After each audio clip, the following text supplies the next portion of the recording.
three ODIs to come, and it's suddenly a big 8 to 10 months for teams, Ross. The ODI World Cup is not that far away. We were all focused on the T20 World Cup. Now, New Zealand have a 13-man squad. It's a thin squad. It'll see Kane Williamson return.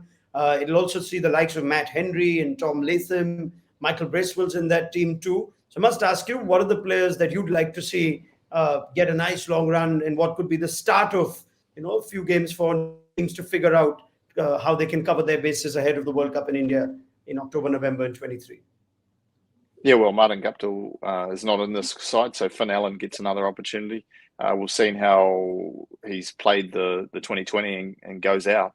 I mean, this could be, the blueprint for him to go out there and, give himself a bit of time. And but I'm sure he will, play that aggressive role. So this could be, a good thing for his 2020 game to just be able to find that balance between defence and attack. I think there's still a lot of question marks. Obviously, Tom Latham will probably come in and bat at 4, which suited to bat in that 4 or 5 role. Where Daryl Mitchell's had a fantastic test in 2020, and that limited role that he has played in one-day cricket has been successful. But 10 games at that level is not a big sample size, so they'll be looking for him to get a lot more experience. Obviously, 10 months away from the next World Cup. This New Zealand side pride themselves on their one-day game.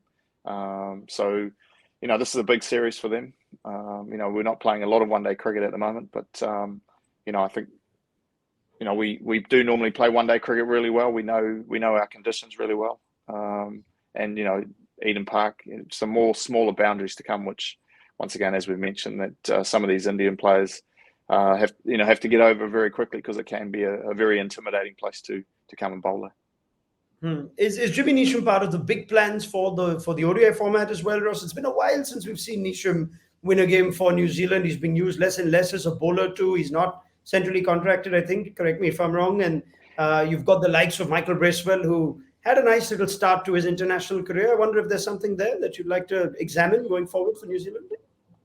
Yeah, I think that's the real interesting one for me, is the contract. He's gone to South Africa. He's not accepted it. It's a tough one for New Zealand cricket to, if they start picking these guys that don't have contracts, that opens a gate for other players to maybe do the same thing.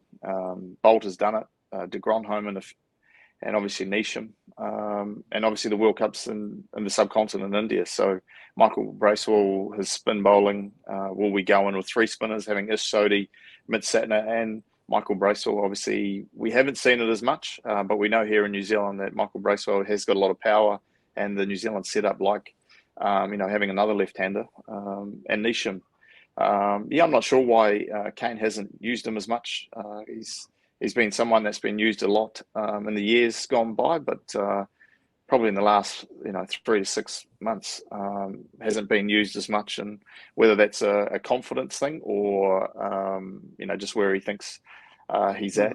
But no, I think Michael Bracewell was the player of the series against Pakistan and Bangladesh, and New Zealand crickets have big raps on him, so we'll have to wait and see how he goes.